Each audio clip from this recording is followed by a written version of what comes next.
Bonjour à tous, bienvenue sur cette émission dans laquelle je vous parle de mes lectures, de mes coups de cœur littéraires, des flops aussi parfois, ça arrive. Aujourd'hui, c'est un roman d'un auteur que je ne connaissais absolument pas et pourtant c'est son 11e roman. Mieux vaut tard que jamais, et c'est une vraiment très belle découverte. Il s'agit de Icare, qui est une uchronie écrite par Régis Chaperon dans le cadre de... J'ai trouvé qu'il a une bibliographie très intéressante, cet auteur, donc c'est Énergie, crise et survie. Là, je vais vous parler uniquement d'Icare et donc du premier, parce qu'en plus, je viens de découvrir qu'il y a une suite, c'est formidable. C'est vrai que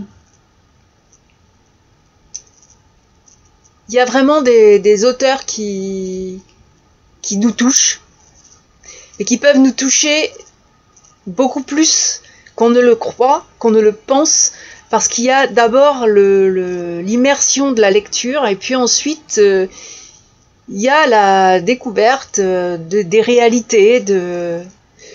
Et là, c'est vraiment un roman qui a touché un peu tous les points qui me passionnent, qui m'intéressent, dans lesquels je suis engagée, parfois. Et par contre, je vais rester dans la neutralité, parce que là, on va parler de nucléaire, et c'est un sujet qui fait trop de débats par opinion. Donc, c'est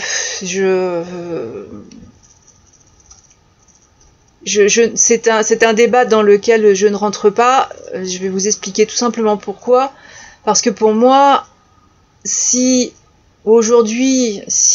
hier déjà, il a fallu fournir de l'électricité, c'est parce que vous, moi, tout le monde, en consommant. Et à partir de là, je me sens pas tellement, j'allais dire en droit, c'est pas forcément un droit, je me sens pas légitime à m'embarquer dans des opinions diverses et variées sur notre source énergétique. J'ai préféré m'engager dans le retrait. C'est-à-dire que pour moi, il y a des objets électriques. Tout ce qui fonctionne à l'électricité n'est pas forcément utile, n'est pas forcément indispensable. Et je m'en passe.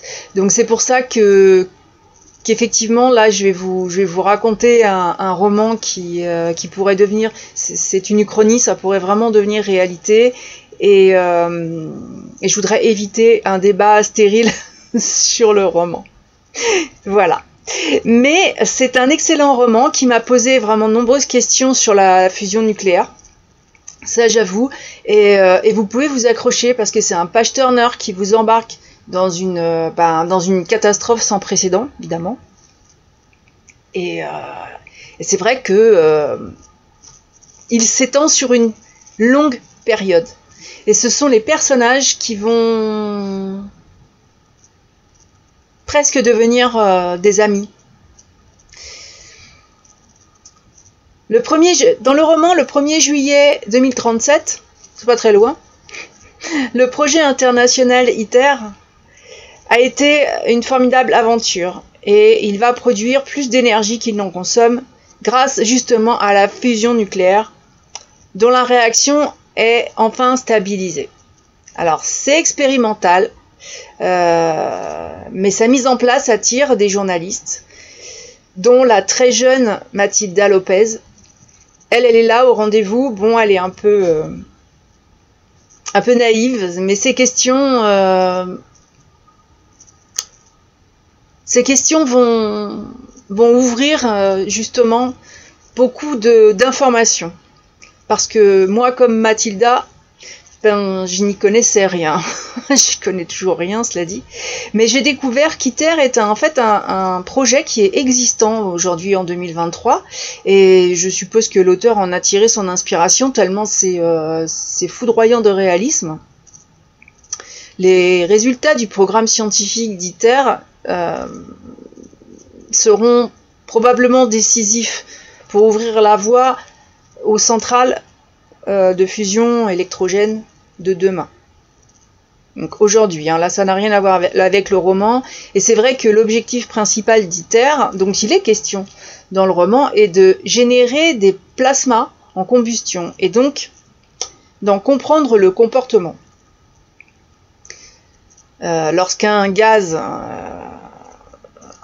là c'est scientifique, lorsqu'un gaz est porté à très haute température, les atomes se dissocient, les électrons, les noyaux sont séparés les uns des autres, le gaz va se transformer en plasma, c'est le 4e état de la matière, moi je ne le savais pas, donc peut-être que vous l'apprenez aussi, c'est vrai que si on n'est pas forcément dans ce milieu, c'est quand même très pointu, et c'est dans ce même milieu que les noyaux légers peuvent fusionner et générer de l'énergie. En fait, j'ai fait quelques recherches et dans un tokamak, on appelle ça comme ça, des champs énergétiques très puissants sont mis en œuvre pour confiner et contrôler le plasma. La construction des bâtiments de l'installation scientifique a débuté au cours de l'été 2010 sur une plateforme de 42 hectares dans les départements des Bouches-du-Rhône. Et c'est là que, c'est vrai que ce roman prend toute son importance quelque part, parce que il n'y est pas question de jugement justement, et il n'y est pas question d'opinion, de quoi que ce soit, et c'est ce que j'ai beaucoup apprécié. Par contre, il est truffé d'informations, avec des personnages qui sont, s'ils sont fictifs, sont vraiment surprenants. Et je vous parlais de Mathilda, cette très jeune journaliste. Au fil des années, on la suit. Au début du roman, elle a un peu plus d'une vingtaine d'années, et puis elle va vieillir. Elle a fait de l'énergie son sujet de prédilection. Et elle est présente quand la France pose la première pierre de cette fameuse centrale qui va rendre, on dit ça, elle va rendre au pays sa puissance industrielle et nucléaire, celle que nous avons eue il y a bien longtemps. Et l'inauguration de la centrale Icare est prévue pour 2051. Sur le 6 de Cruamès, en Ardèche. C'est le site qui a été sélectionné. Je vous dis pas pourquoi, parce que il y a énormément de symbolique historique, de symbolique de personnes qui ont marqué notre histoire, et c'est d'un réalisme aussi étonnant, parce que justement c'est une uchronie, ça pourrait être une prédiction, j'en sais rien. Je suis pas sûre que l'auteur le sache non plus, enfin quoique, s'il a des informations qui me le disent, parce que j'habite en Ardèche, je vais peut-être déménager. Mais Mathilda est un personnage qu'on suit au fil du temps, et elle nous fait découvrir l'évolution du paysage français au cours du temps. Donc jeune journaliste en 2037, elle accumule les publications, les connaissances que le lecteur envisage à travers ce personnage. J'ai trouvé Mathilda comme un guide historique, comme elle maîtrise vraiment ce sujet, elle s'y intéresse, et elle en connaît les avantages et les possibles inconvénients, et ça va jouer beaucoup dans sa vie et dans ce qui va avancer. Mathilda fait partie des personnages, est le personnage phare de ce roman, et Et j'ai trouvé à l'intérieur vraiment des personnages dont la psychologie était merveilleusement bien travaillée. On va croiser aussi Arthur. Arthur est un homme qui est difficile à cerner, qui est peu attachant, qui voire même est un peu agaçant. Et vous comprendrez pourquoi à votre lecture il a son importance dans la catastrophe qui s'annonce. Et lui aussi, on va le suivre. Et lui aussi va nous surprendre. Les personnages sont fabuleux, qu'ils soient attachants ou détestables. Vous allez voir, vous allez vivre avec eux. Tous ont leur caractère, leur personnalité, et certains d'entre eux vont aussi se croiser, se rencontrer. On peut se demander si leurs destins sont liés. Ça, je vous laisse découvrir. Je vous laisse vraiment lire ce roman. Je reste très superficielle dans cette chronique parce que ce serait trop dommage de spoiler quoi que ce soit. Et j'ai remarqué que l'auteur, quand il en fait un résumé, il est très bien fait. En général, les quatrièmes de couverture sont pas toujours à la hauteur de ce qu'elle présente. Là, c'est vraiment pas mal non plus. Et dans cette psychologie de tous les protagonistes, quand la course-poursuite pour la survie s'engage, je me suis vraiment laissé embarquer par cette plume de Régis Chaperon qui est vraiment immersive. Ces personnages dévoilent leur rage de vivre, les sentiments cachés, il y en a qui n'ont plus rien à perdre, et puis on découvre que finalement un choc comme ça peut provoquer de grands changements, de grands bouleversements, pas seulement à une échelle écologique, hein, parce que bon, j'en parle pas, vous imaginez bien, mais dans la façon qu'on a de voir le monde. J'ai trouvé qu'au-delà de cette catastrophe, Icare était aussi une aventure humaine. Parce que cette journaliste, on la retrouve 20 ans plus tard.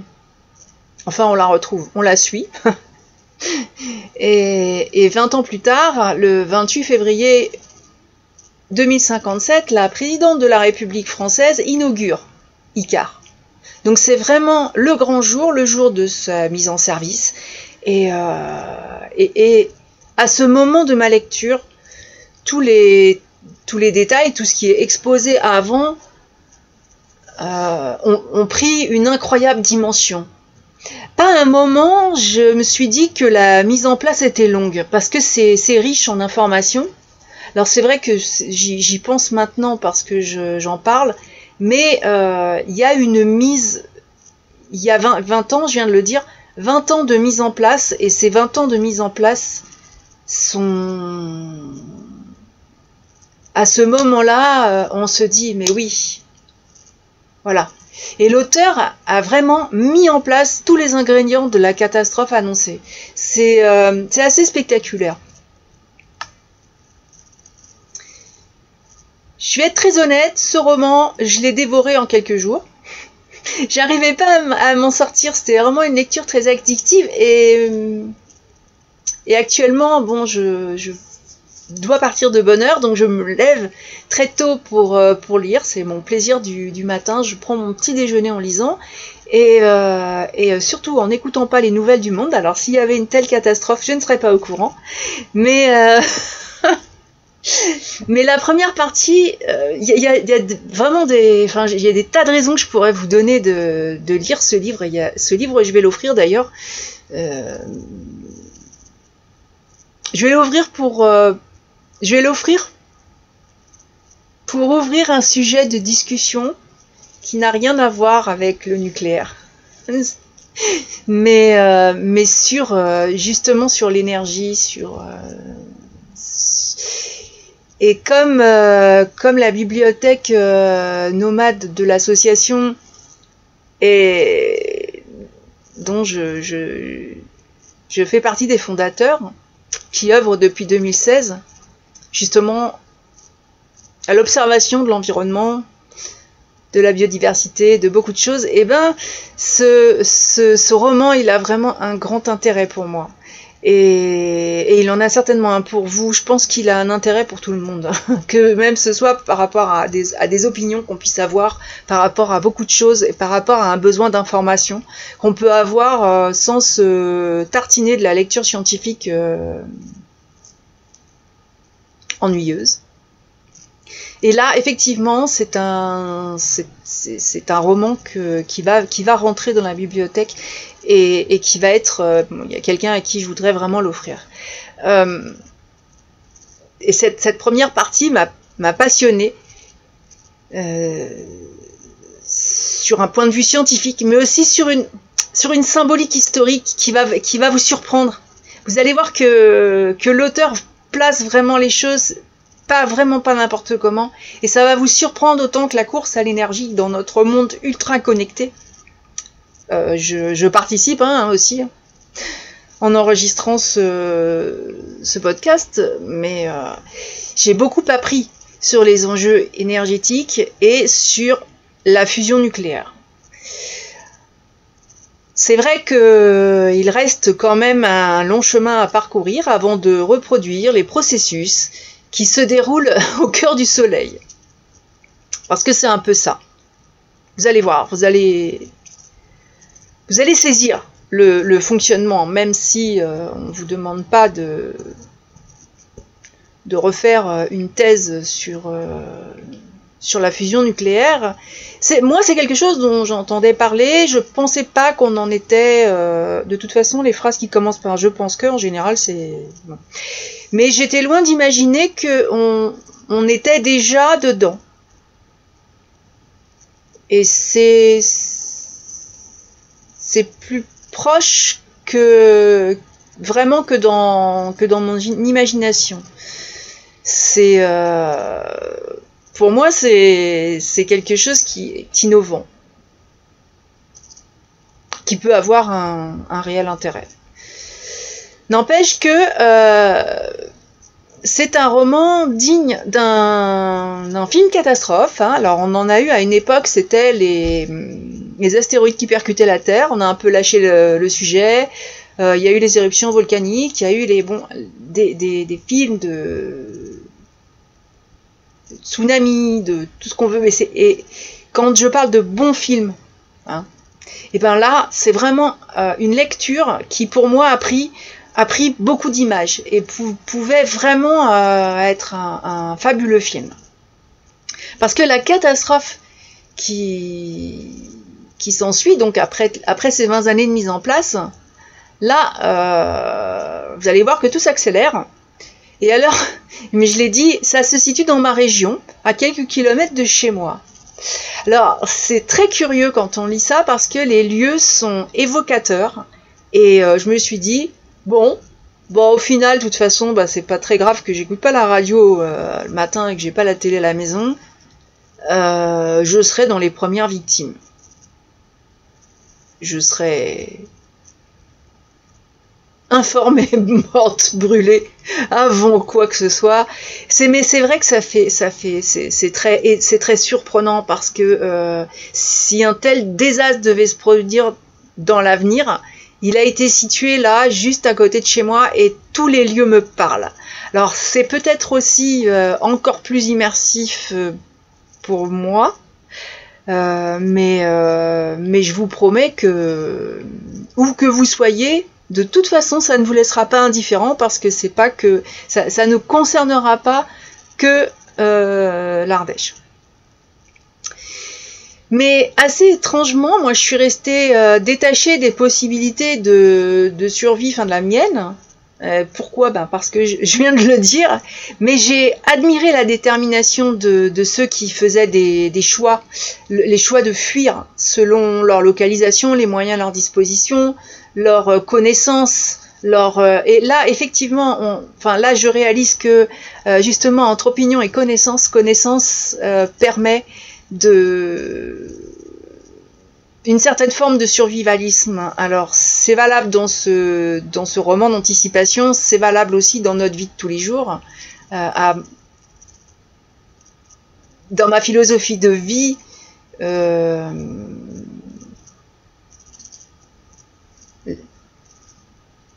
la catastrophe environnementale est plus proche que celle qui est annoncée. Et du coup, bon, c'est vrai que quand on parle d'énergie, de crise et de survie, pour moi aujourd'hui, c'est déjà, on est déjà dans ce mécanisme de survie, ne serait-ce que pour se nourrir correctement, pour respirer correctement, pour vivre correctement. Et c'est vrai que sur ce sujet-là, j'ai déjà fait des choix. Alors évidemment, il y a tout un tas de choses qui peuvent se produire qui n'ont pas... si demain ils décident de mettre un truc à côté de chez moi, enfin c'est un peu le cas d'ailleurs, à côté de chez moi, bien sûr qu'on va essayer de défendre le patrimoine naturel, mais c'est pas toujours facile de s'opposer à l'argent. Je crois que c'est surtout ça. Et ce roman je crois qu'il m'a bouleversée, il m'a bouleversée lors de ma lecture. Il m'a bouleversée quand j'ai cherché des petites indications sur tout ce que je ne connaissais pas. Et il me bouleverse là en parlant, parce qu'en fin de compte, je réalise que oui, que l'énergie, c'est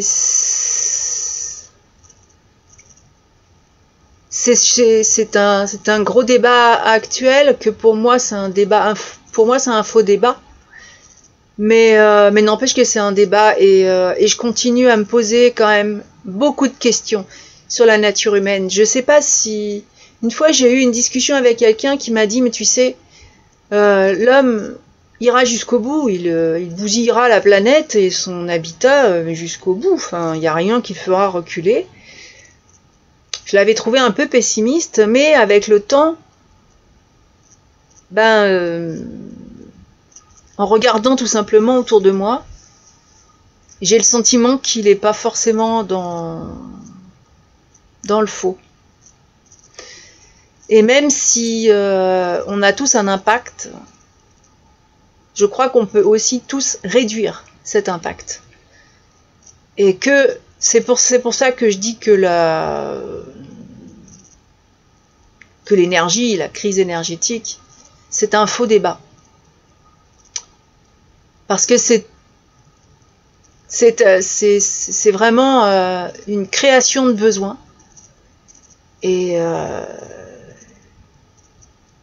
j'en ai parlé déjà pour un roman d'anticipation, justement, de la fameuse croissance.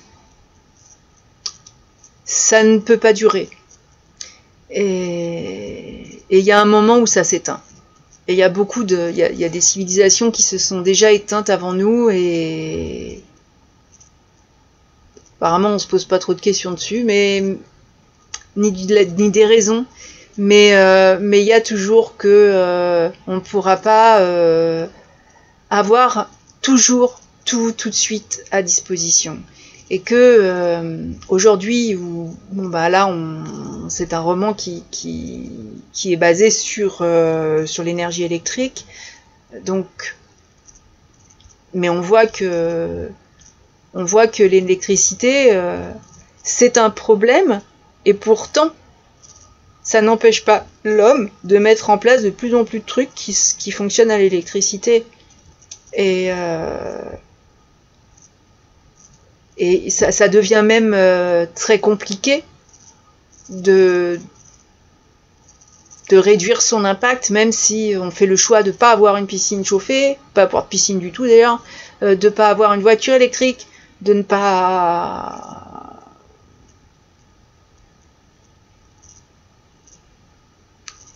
J'ai pas, c'est vrai que j'ai pas du tout préparé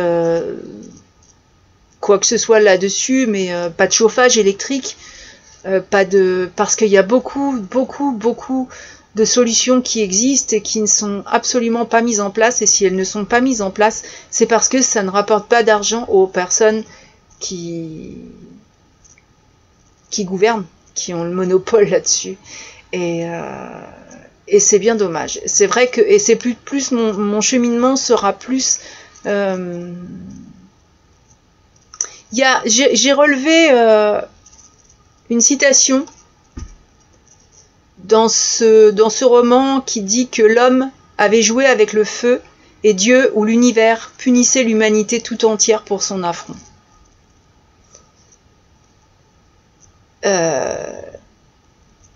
C'est tout à fait... Je pense que cette simple phrase reflète tout à fait ce que mon intuition me chuchote tout au fond de moi, c'est que nous faisons partie de la nature, nous faisons partie de l'univers, et que si on veut mener un combat contre notre propre nature, c'est nous qu'on tue. C'est tellement évident quand on le dit comme ça que finalement, Icare est un... Icare et toute la bibliographie de l'auteur d'ailleurs.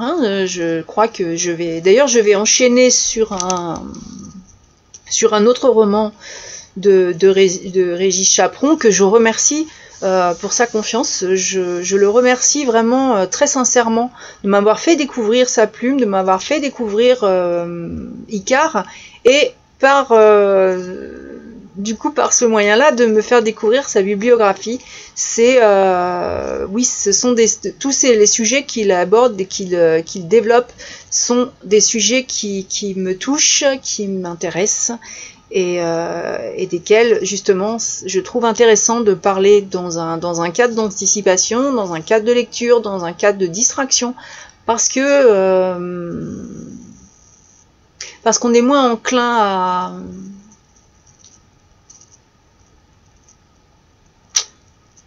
aux guerres intestines. On peut en parler d'une autre manière. Et l'écriture est un art.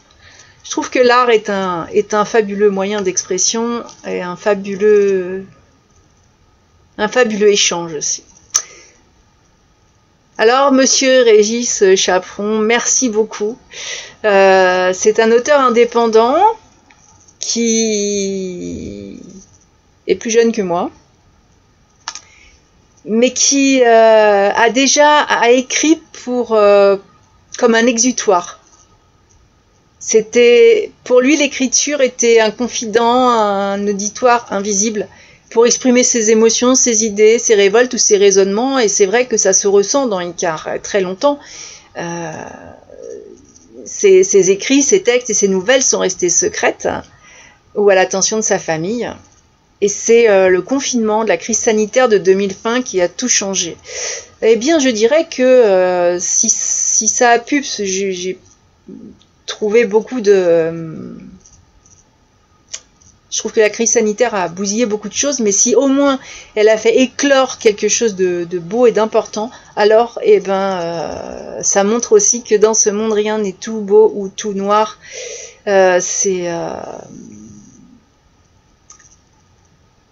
Donc, Icare a une suite.